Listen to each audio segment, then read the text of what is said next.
Inna lillahi wa inna ilaihi raji'un.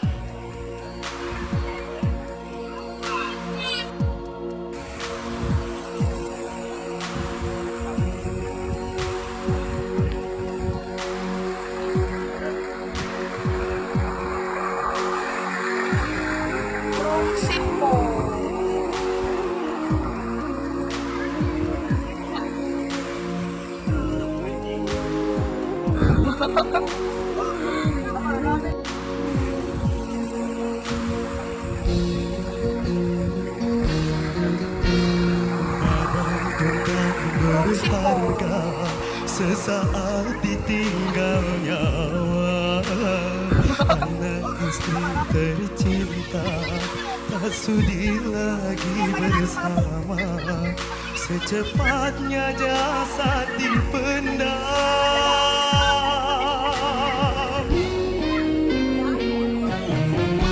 secepatnya jasad dipendam karena tak